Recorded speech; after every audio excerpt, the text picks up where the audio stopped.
All right, we have flakes continuing to fly right now, and they're coming with not a lot of wind, but the wind picks up, and that's going to leave us in dangerous conditions. Wind chill will be a factor across our entire area all the way through the weekend.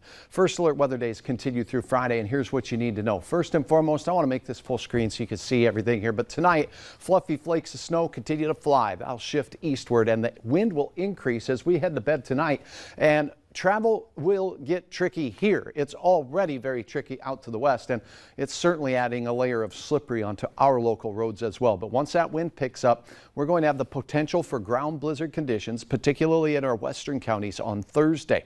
Now, the wind Thursday will be strong here. We're going to have blowing and drifting snow. In town, it's usually not as bad as it is in open country. Please keep that in mind. Then on Friday, the wind gets even windier. Gusts over 40 miles per hour, blowing, drifting snow, making it difficult for plows to keep up, let alone your own driveway and decks and sidewalks outside. So a rough few days of weather.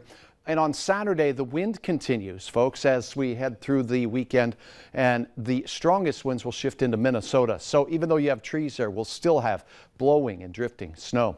Our snowfall is working its way from the southern valley. We'll push it by 10 o'clock into central Minnesota. So this is going to add a layer of slippery onto area roads. Notice the greenish hue to the arrows are gusts over 30 miles per hour shifting into the James River Valley. Temperatures cold, ridiculous wind chills overnight. Again, 30 to 50 below zero in our area. The coldest wind chills will be felt out to the west. Snow will be exiting, and by morning we're going to have blowing and drifting snow. Green arrows, gusts over 30.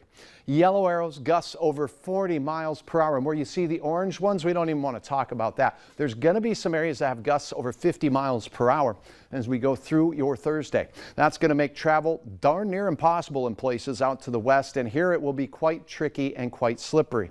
Our snow continues to blow tomorrow night. Temperatures peaking only in the teens and single digits below zero, with wind chills ridiculous throughout the day. Now the regional impacts for tonight. Denver starting to get snow now. Omaha all the way up into Minneapolis, and now this will be shifting eastward. Watch by morning. Chicago, O'Hare, St. Louis will be impacted, and as far south as Memphis with snow. And snow in Oklahoma, and look how far south, southern Arkansas, the cold air blasting southward. By the time we get to the end of the day Thursday, heading into Friday morning, the Great Lakes really starts to enhance this storm system with energy from the lakes. The wind in our area continues to cause blowing and drifting snow behind the system. As we go into Friday, this impacts will move through the Great Lakes. They'll stay there. Look at this, Chicago, Indianapolis, Cincinnati, Toronto, upstate New York, all the way to Washington, D.C., getting areas of heavy, wet snow. And that continues right into Saturday for the East Coast. Ridiculous snow amounts, a little lower down south because of that, well, sloppy, heavy, wet type of snow that they will get. Now, look at your temperatures. Hector, 15 below, feels like 37 below, and the wind is only 13 miles per hour, and you can see the snowflakes flying there. Fewer flakes flying in Grand Forks, light snow and 12 below reported, feels like 30 below.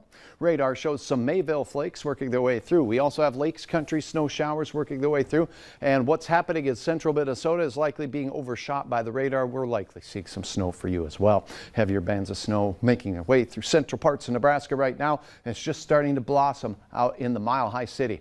And speaking of that cold air, check this out. Hutch's white line, that's the freezing line, 32 above. The 0 degree line and sub-zero air up here is heading south. It's in the 50-degree range on the Gulf Coast out there in New Orleans. Cold weather stretching south. 23 below in Dickinson, teens below here, 50s below for current wind chills out west. As the wind really picks up, this will be sliding our way overnight as well. Tomorrow in Fargo, less than fun, 17 below to start, wind chills 35 to 40 below zero, temperatures peaking at 10 below, blowing and drifting snow throughout the day. Reduced visibilities for travelers across the entire region tomorrow afternoon as well. No new snow tomorrow afternoon, by the way. It's just blowing and drifting. Even stronger winds on Friday for travelers. We remain Arctic cold right into Saturday. Windy east, particularly across Minnesota. Santa does not mind that, kids. Rudolph is fine. That light bulb on the nose thing working fantastic, and we'll keep our eyes on what we're expecting for Christmas Day and have an update a little bit later tonight. Look at that, 28 by Wednesday.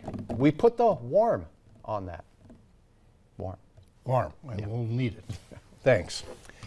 The Fargo-Moorhead Coalition to End Homelessness is hosting its annual Homeless Memorial Day right now. Let's take a live look at that.